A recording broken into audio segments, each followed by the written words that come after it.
What's up guys, welcome back to the channel. If you're new, my name's Chris and here we explore some of the best products and places in the world. Last week I competed a 200-mile endurance race that started in Logan, Utah and ended in Jackson Hole, Wyoming. And as I was out there riding, I thought, what are the key components to succeeding or surviving a long distance endurance race like this? I think the first thing to do is to find an event and put it onto the calendar and then start working backwards.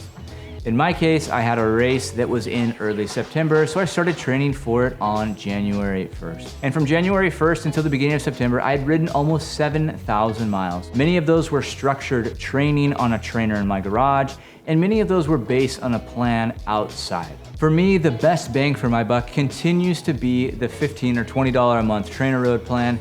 And I know that some of you get fantastic value out of Zwift and the new stuff that Wahoo has come out with. All of these plans are fantastic, and I don't think that all of this training would be possible without a good group of friends, which is my next point. You need to find your group, you need to find your tribe, find a group that is aligned with your goals, your values, and your schedule, who you can train with, who will push you beyond what you believe is possible. There's also nothing like having someone to hold you accountable. Many times I wanted to hit that snooze button and go back to sleep when it was dark and cold outside.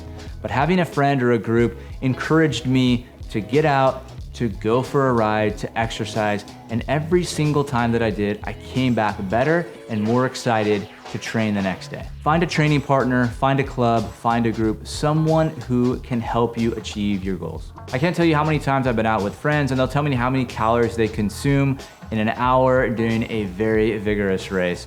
And I'm always astounded because it is typically well under where they need to be. I'm convinced that during training, you need to push yourself to those breaking points. You almost have to seek them out.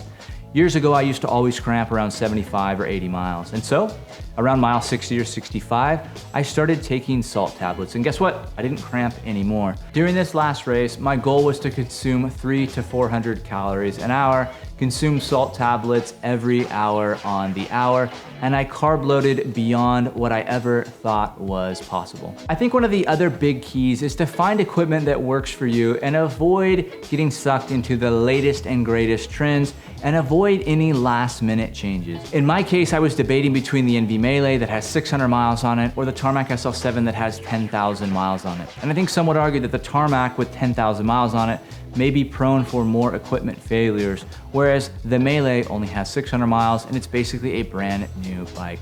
Well, I decided to go with the Tarmac SL7 because it is tried, it is true, and it's very, very predictable. I had bought a couple different components that I was gonna swap out, but ultimately I decided to just leave it as is because it was riding really, really well. I didn't want to mess with such a good formula. The right mindset is everything, and I don't mean for this to sound cheesy, but if you can dial yourself in physically and you can dial in your bike and you can dial in your nutrition, you can absolutely undo all of that hard work by showing up to a race with the wrong mindset. You can essentially think your way into missing your goal. I won't claim to have all the mental tips and tricks for these races, but I will recommend two books. One is called How Bad Do You Want It? And the other one is called Endure by Alex Hutchinson. I think these are great books to listen to before any endurance event. The tools that you learn in those books are incredibly valuable when the going gets tough out there and you want to quit and things get difficult. Long before my race begins, I try to envision all of the things that could go wrong and how I will handle them. It allows me to have some kind of a plan of action should something arise and ensures that I won't be quite as frazzled as I might be otherwise. If I get a flat tire, what am I gonna do? If I crash, what will I do? If my chain derails, what will I do? All of these things help speed up the process when you're racing and makes it that much quicker to get you back on pace for your goal. I firmly believe what Tim Ferriss said when he says we don't rise to the level of our expectations, we fall to the level of our preparation. I hope these tips have been helpful. Until next time.